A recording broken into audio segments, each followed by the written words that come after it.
Elle a l'air contente. Je me fais un pouce. Alors, j'ai l'honneur de vous présenter aujourd'hui Doris, qui est artiste peintre, et son nom de scène, son nom d'artiste, c'est Arbaido. Oui. On va peut-être commencer par ça, Doris. Oui, si tu veux. Pourquoi Arbaido et pourquoi pas Doris? Oui, c'est vrai que c'est peut-être un peu surprenant, mais en fait, quand j'ai démarré l'acrylique pouring, je faisais beaucoup de. Enfin, je visionnais beaucoup de vidéos en anglais et aussi j'étais dans des groupes Facebook spécialisés dans l'acrylique pouring. Okay. Ces groupes étaient surtout un peu américains et donc voilà, je trouvais que c'était sympa de s'intégrer dans ces groupes en ayant un nom un peu américanisé. Ah, c'est pour ça. Donc, Voilà. Arbaido, c'est A-R-T, by Doris. Voilà. C'est bien, ça recherche. Voilà, Non, c'est simple, c'est concret, c'est oui. direct. Ouais. J'aimerais savoir quel a été ton déclic en fait, à partir de quand tu as pris des pinceaux, de la peinture, une toile. Est-ce que tu peignais déjà en tant qu'enfant? En tant qu'enfant, non, je peignais pas. Par contre, j'ai commencé à peindre il y a une vingtaine d'années, comme ça, vraiment à titre amateur dans ma cuisine ou dans mon salon. Et tu faisais quoi? J'essayais de faire la peinture abstraite et sans grand succès à mon avis, bref. En acrylique alors aussi? Oui, aussi l'acrylique. Et donc, un beau jour de 2019, j'ai découvert par hasard sur les réseaux la technique de l'acrylique pouring et ça m'a absolument fascinée. Et ce qui m'a fascinée, c'est la façon avec laquelle surgissent immédiatement des cellules, des choses incroyables sur la toile. C'est un côté très magique. Mais évidemment, lorsque j'ai commencé, il n'y avait pas beaucoup de magie dans les toiles.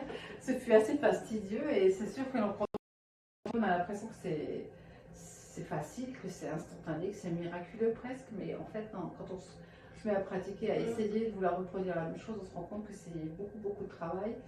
Et malgré ce que pensent certains détracteurs qui vont dire que c'est pas de l'art parce qu'on n'utilise pas de pinceau, j'invite tous ces gens-là à essayer, peut-être même à venir en cours chez moi parce qu'ils vont se rendre compte qu'on n'obtient pas une toile comme ça juste par le fait du hasard ou en claquant des doigts. Il y a beaucoup de travail derrière. En quelques mots, parce que moi j'ai eu la chance de faire un stage avec Doris, ça m'a permis vraiment de comprendre, mais si tu arrives un peu à nous expliquer le plus simplement possible. Alors donc, le plus important dans l'acrylique pouring, c'est vraiment d'avoir les bonnes consistances en fonction des techniques utilisées. Il faut avoir la bonne consistance. Sans la bonne consistance, on n'aura rien. Et donc, c'est toujours très, comment on va dire, c'est pas toujours très facile de savoir ce que je veux pour obtenir quel résultat. Donc en fait, c'est comme un peu de la chimie, quoi. Tu dois tout mesurer. On mesure, on pèse, parfois on fait à vue d'œil, mais oui, il y a quand même une part de hasard et une part de chance aussi. Et quand on a vraiment la bonne consistance, on arrive vraiment à faire des très belles choses comme sur cette toile-là. Donc là, la peinture est versée, mais il y a quand même un travail aussi au couteau. C'est-à-dire qu'il y a des parties... Attends, elle est trop vite. Pardon. On a notre toile, elle est blanche, elle est posée à plat. Tu prépares toutes tes couleurs, ton médium, ton activateur de cellules. Et ensuite, qu'est-ce qui se passe? On mélange tout sur la toile. Non, alors ça dépend des techniques en fait. Il y a plusieurs techniques dans le pouring. Oui, okay. Il y a plein de techniques différentes. Cette technique-là, c'est effectivement celle que j'enseigne durant mes petits cours d'initiation. Là, la technique est différente. Ici, les peintures sont posées les unes sur les autres sur la toile en donnant un mouvement, je pense un peu comme ça, là, une espèce de vague.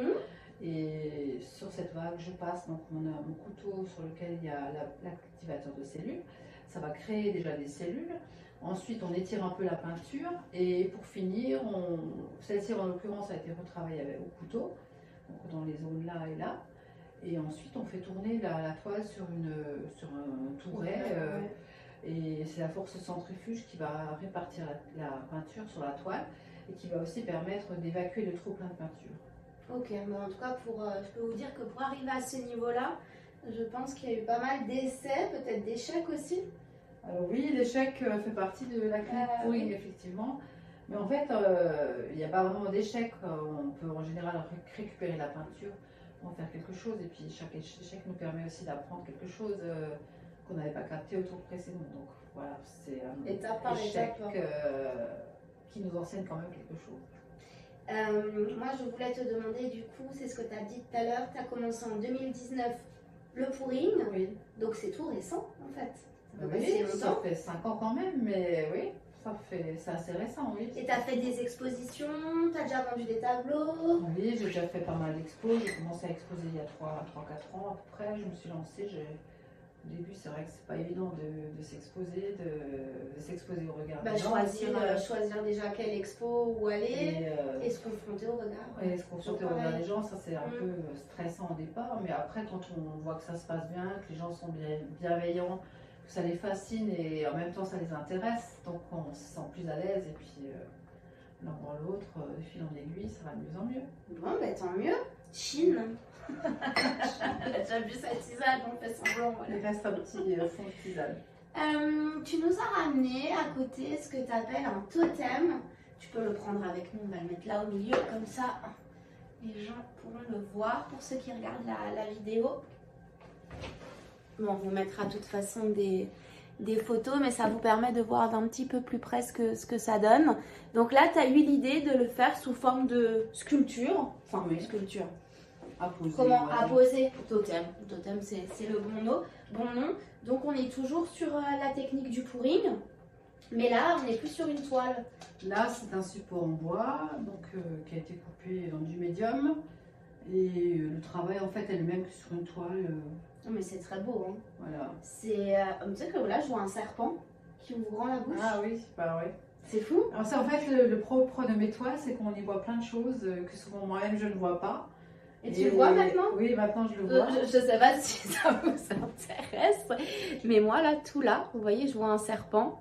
Vous nous direz en commentaire ce que vous voyez, ça nous intéresse, c'est l'imaginaire. Donc du coup, tu fais sur des toiles, ton pouring, tu fais donc des œuvres, tu fais aussi sur des totems, et tu fais sur d'autres supports, ou sur des supports à la demande, par exemple mon buffet qui est derrière la caméra, est-ce que je pourrais l'avoir, mon buffet de 2 mètres de long en pouring? Ça va être difficile à manipuler, hein, je pense, hein, toute seule. Oui, parce que tu dois obligatoirement tourner. Je tourne, bien je manipule la comme planche. ça la toile, mais c'est sûr que si ton buffet il pèse 200 kg et il fait 3 mètres Oui, de sur les long, portes, c'est impossible. ce serait compliqué là de Ouais. le faire.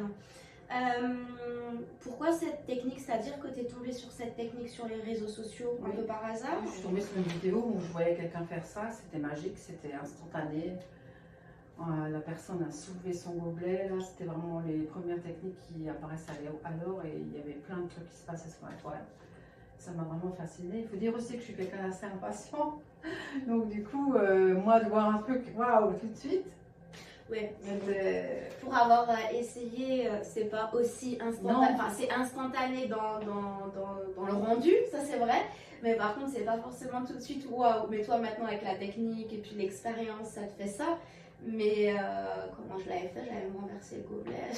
Oui, bon après c'est sûr qu'au début j'ai eu pas mal de déconvenues aussi parce que j'ai mis des mois à comprendre, n'ayant personne qui puisse me montrer vraiment comme ça, j'ai appris toute seule via des vidéos et c'est vrai quand on t'explique la consistance mais que tu n'arrives pas à le voir, il y a toujours un écran entre toi et la personne qui le fait, c'est vraiment très difficile de comprendre. J'ai mis des mois à comprendre, j'ai mis des mois à savoir comment préparer, j'ai beaucoup jeté de peinture, beaucoup de toiles, j'abandonnais, je disais bon maintenant c'est fini, je n'y touche plus et 3 jours après, C'est reparti. je repartais. Mais j'ai une bonne nouvelle pour vous qui êtes en train d'écouter ou de nous regarder.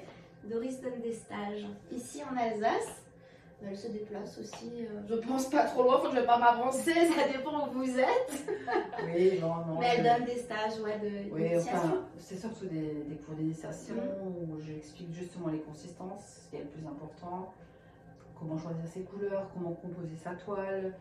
Et puis voilà, pour vous permettre après, si vous le souhaitez, de continuer chez vous, pour progresser. En fait, c'est ce qu'on ne comprend pas ou ce que les gens parfois ont du mal à comprendre quand ils viennent à mes cours, c'est que on me demande oui, mais si vous faites que des cours d'initiation, oui, je fais que des cours d'initiation parce qu'après c'est beaucoup de travail. C'est comme pour tout, il faut travailler à la maison, il faut s'entraîner, sinon on ne va pas progresser. Et c'est vrai quand dans mes cours, on travaille sur des petites toiles 20-20 et c'est sûr, les gens ils ont envie de faire des grandes toiles. Mais ça ne se fait pas comme ça, par un claquement de doigts, il y a beaucoup de travail derrière. Et j'ai fait une fois un cours sur des plus grandes toiles et c'était pas, pour moi, pas une réussite. Et en fait, pour moi, c'est important. Oui, et puis j'ai envie que les gens, quand ils repartent chez eux, qu'ils soient contents de ce qu'ils ont fait. Et c'est moyen, je préfère me cantonner petite toile et puis peut-être susciter des vocations. Bravo. Alors en parlant de vocation, toi, donc du coup ça fait 5 ans maintenant que tu pratiques cette technique, que tu fais des expositions, que tu vends tes œuvres, que tu es sur le marché de l'art.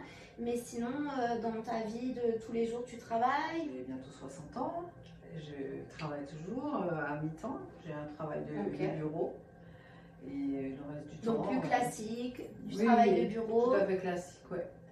Un travail un peu alimentaire, mais nécessaire néanmoins, Bien et sûr. puis qui permet aussi finalement d'acheter toutes mes matières premières, toutes mes toiles, mes peintures. Rarement, mais ça a un coût très élevé, tous ces produits, donc voilà, il faut pouvoir financer, et les ventes des toiles, ça ne suffit pas malheureusement à financer le tout. Non, c'est sûr, mais alors du coup, tu as ton travail bureautique, voilà, à côté tu fais ça, mais est-ce que tu as toujours aimé l'art ou tu as été déjà attiré par le milieu artistique, culturel?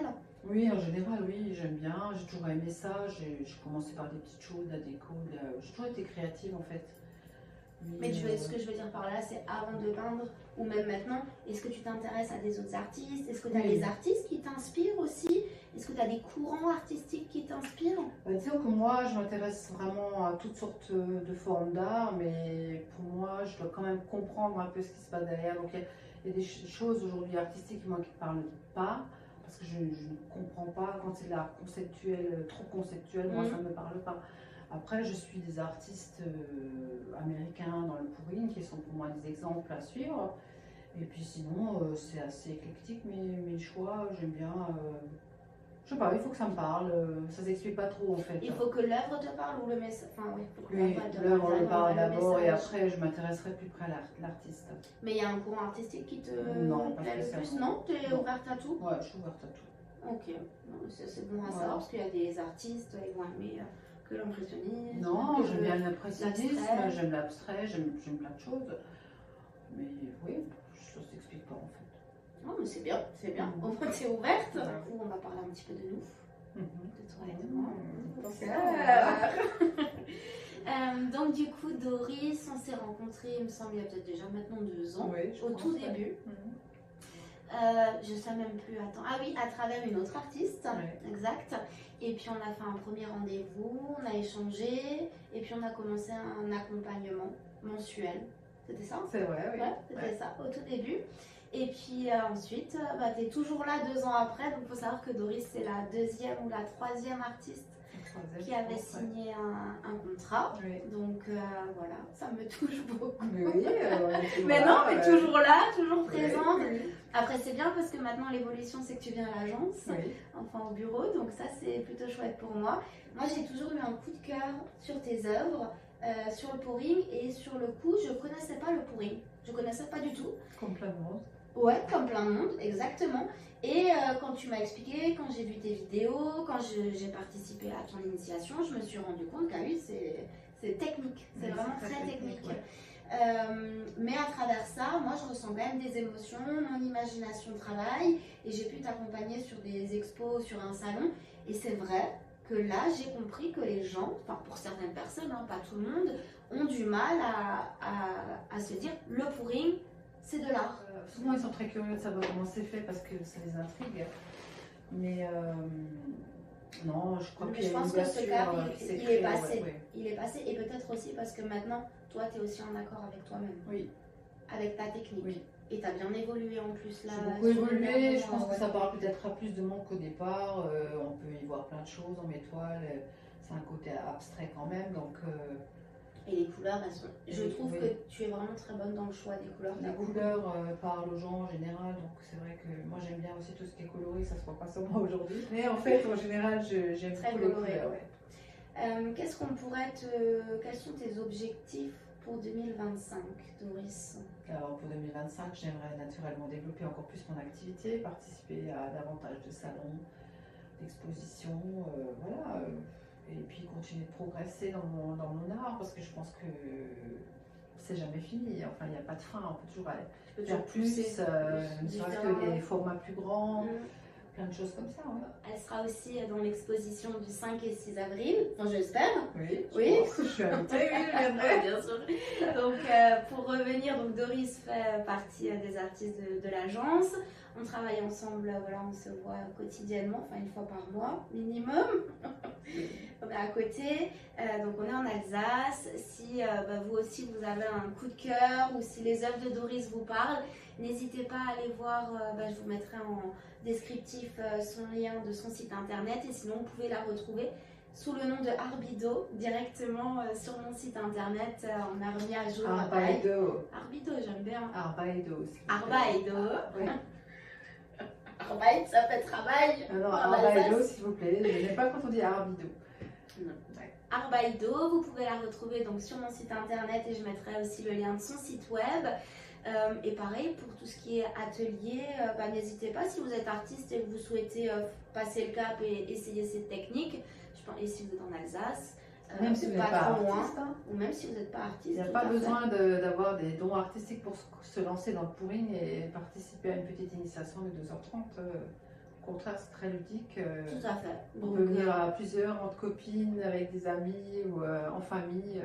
Ou aussi avec vos collègues de travail, si vous souhaitez faire une team building, c'est aussi envisageable. Voilà. Doris, qu'est-ce que tu pourrais encore nous dire, une particularité sur toi? J'ai une vie tout à fait normale, classique. J'ai peur des chiens et j'ai peur des araignées, voilà. J'ai peur des chiens, mais ça je ne savais pas. Pour cette année, tu aimerais faire plus de salons? Oui, et peut-être un peu sortir de l'Alsace, aller voir un peu plus loin ce qui s'y passe. Voilà, pour un peu élargir mes horizons et me faire connaître un peu en dehors de l'Alsace. Et les galeries d'art, tu y as pensé? Les galeries d'art, oui, bien sûr, ce serait avec plaisir. Donc Doris, elle est plus que prête. N'hésitez pas si vous êtes galeriste aussi ou art curateur ou peu importe. Enfin voilà, si vous souhaitez avoir Doris, les œuvres de Doris. Je ne suis pas à vendre. Non, je ne vends pas encore les artistes, seulement leurs tableaux. On va vous montrer quelques photos de ces œuvres, comme ça vous les aurez en plus près sur l'écran. Et Doris, est-ce que tu as quelque chose encore à nous partager d'un point de vue artistique? Tu seras certainement en fin d'année de nouveau sur le salon Art 3F. Oui, tout à fait. Ça fait combien d'années que tu le fais? Ce sera la 4e année. Ah oui, quand même. Oui. Oui, c'est vrai que ça fonctionne. Ça passe. Oui, ça fonctionne de mieux en mieux. Et l'année dernière, tu as pris un plus grand stand aussi? J'ai pris un stand un peu plus grand et voilà, on espère que ça se poursuit sur cette bonne lancée. Et faire des salons en dehors de l'Alsace? Oui, tout à fait. C'est ce que j'aimerais vraiment faire davantage en dehors de l'Alsace, mais peut-être voir en Allemagne ou en Suisse. Ça va. Aussi, ouais, vu qu'on est frontalier. D'accord, tu peux nous dire une qualité et un défaut? La qualité, je ne sais pas, mais défaut, je sais que c'est l'impatience. L'impatience, ouais. C'est pour ça qu'on a choisi la technique. Oui, ça on a compris. Oui, alors j'ai choisi cette technique parce que j'avais l'impression que c'était instantané, mais finalement, il y a quand même beaucoup de travail derrière. Et en fait, c'est une bonne thérapie, justement quand on est impatient. Parce qu'on est impatient, mais il faut quand même beaucoup de temps pour préparer ces mélanges, par les bonnes consistances. Il y a du temps de séchage qui est long. Il y a beaucoup de parties dans le pouring qui sont quand même très longues et qui demandent du temps et de la patience, justement. Donc tu travailles ta patience. Je travaille ma patience en faisant quelque chose. Et en termes de message artistique, qu'est-ce que tu aimerais diffuser à travers tes toiles? Parce que c'est bien de faire de la peinture en passe-temps, pardon. Ensuite, on commence à se professionnaliser, à se mettre sur le marché de l'art, à commencer par des expos, puis des salons, puis vendre sa première toile, sa deuxième, etc. Et toi, du coup, parce que je pense que tu ne fais pas juste ça parce que ça te plaît, enfin, à mon avis, c'est quand même, si, principalement. Mais est-ce que tu as un message artistique, quelque chose que tu as envie de laisser, peut-être une trace avec tes œuvres? La personne qui achète ton tableau, tu veux qu'elle ressente quoi? Alors moi, comme tout artiste, j'ai bien sûr envie que la personne qui achète une de mes œuvres ait une émotion pour cette œuvre-là, qu'elle lui parle. Alors est-ce qu'elle lui parlera parce que c'est les couleurs, parce que c'est les formes, parce qu'elle y voit des choses? Souvent on me dit qu'on y voit des choses un peu organiques, qui font allusion à l'univers, ou à l'infiniment petit ou à l'infiniment grand. Donc ça c'est très individuel. C'est d'ailleurs pour ça que mes toiles ne sont pas signées à l'avant. Comme ça, je permets à chaque personne de l'assister chez lui, dans le sens qui lui plaira. Parce que finalement, Moi, je vais peut-être Oui, l'aimer c'est comme vrai. ça et C'est quelqu'un vrai. va l'aimer dans un autre sens. Donc pour moi, je n'impose pas ma signature à l'avant. Et Comme ça, puis, on a le choix de comment voilà, on et je souhaite. pense que mon art est assez libre. Enfin, c'est ce côté de liberté que j'ai envie de laisser aussi à l'acquéreur. Vraiment, je suis contente de continuer à travailler avec toi et j'espère qu'on va trouver qu'il y a des contrats qui vont venir à nous. On organise aussi des prestations d'événements en entreprise. Donc, si tu es chef d'entreprise, n'hésite pas à nous contacter et que tu as un coup de cœur pour les œuvres de Arbaido. N'hésite pas à nous contacter. Elle fait aussi de magnifiques totems. Là, elle a ramené un moyen. Oui, C'est un moyen. Elle fait aussi des plus grands qui sont vendus. qui sont vendus. Bah Ah, bah, félicitations. oui. Ah, bah, pardon, madame. Elle pourra en refaire, ne vous inquiétez pas. Tu comptes en refaire? Oui, j'en ai un ou deux en réserve encore. Ah, super. Et après, elle a d'autres tableaux aussi, comme dit sur nos sites web. Un rond que tu as fait et que tu as encadré en carré. Tu les as encore, ceux-là? Oui. Ok, qui sont super sympas. Donc voilà, si vous voulez organiser un événement artistique avec Doris, n'hésitez pas. Elle sera présente pendant l'événement pour échanger avec vos collaborateurs ou avec vos clients. Et en attendant, on se dit à bientôt. J'étais ravie de faire cette interview avec toi, même Oui. si les débuts furent difficiles parce qu'on a eu quelques fous rires. Et je suis ravie de continuer à travailler avec toi. Et si tu avais un conseil pour quelqu'un qui souhaite se lancer dans le pouring, ce serait quoi? S'armer de patience. Et puis être tenace surtout parce qu'il y a beaucoup d'échecs. Et donc vraiment persévérer. Et n'hésitez pas à l'appeler au cas où pour venir faire un de ses ateliers initiation. En tout cas, j'ai été ravie d'accueillir Arbaido. Moi de même. Pour